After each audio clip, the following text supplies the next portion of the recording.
आज की कहानी है रहस्यमयी बंगला।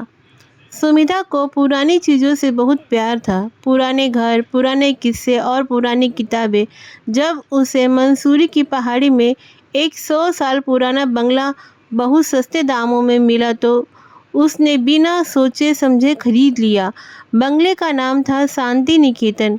यहाँ आने के बाद उसे सब कुछ अच्छा लगा, बस एक चीज़ खटक रही थी। एक कमरा जिसके दरवाजे पर ताला लगा था और खिड़की हमेशा बंद रहती थी। वह कमरा बंगले के पीछे की ओर था और अजीब सी बात यह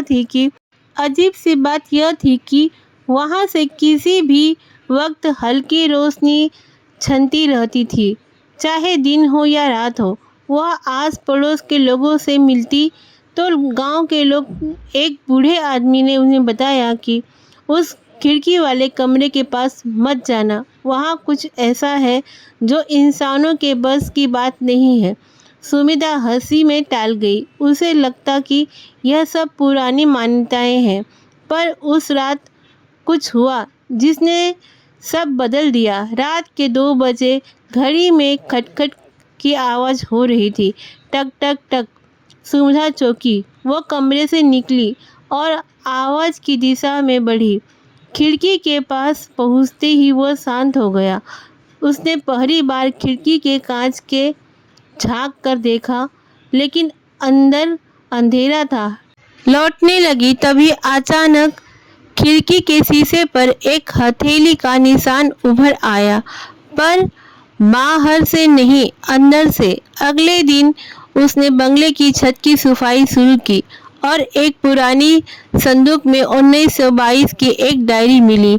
यह बंगले के पहले मालिक की थी, राजवीर सिंह की थी। डायरी के पन्नों पर लिखा था, कमरे में जो भी है वह सिर्फ शरीर नहीं रहा। मैंने उसे बंद किया है, पर उसकी आत्मा अब खिड़की से झांकती है और इंतजार करती है किसी का बुलाने का। सुमिधा के रोंगटे खड़े हो गए। रात को फिर वही आवाज़ आने लगी। अब की बार दरवाज़ा खुद ब खुद चर की आवाज़ से के साथ खुल गया। अंदर से सर्द हवा निकली। सुमिधा ने मोमबत्ती लेकर अंदर कदम रखा। कमरा धूल से भरा था, लेकिन एक कोना साफ था, जैसे कोई वहाँ अब भी बैठा हो। फर्श पर अर्धजली मोमबत्ती और एक पुरानी तस्वीर रखी थी, राजवीर सिंह और एक लड़की की। अचानक खिड़की अपने आप खुल गई और सुविधा की मोमबत्ती बुझ गई। कमरे में किसी की फुसफुसाहट गूंजी, तुमने मुझे ढूंढ लिया। अगले दिन सुविधा ने गांव के उस बूढ़े से फिर बात की। उसने बताया, राजवीर की मंगेतर सुरभि रहस्यमय ढंग से गायब हो गई थी। कहते हैं कि उसकी आत्मा अब उसी कमरे में कैद है, खिड़की से झांकती है, किसी को खोजती है जो उसकी कहानी पूरी करे। सुविधा ने तय किया, यह सुरभि की आत्मा की अधूरी कहानी लिखेगी।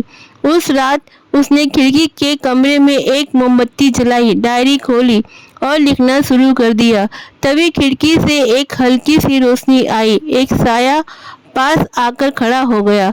वो मुस्कुराया और हवा में बिखर गया। अब वह दरवाज़ा खुला रह गया और कमरा खुल गया। खिड़की से अब कोई नहीं झांकता।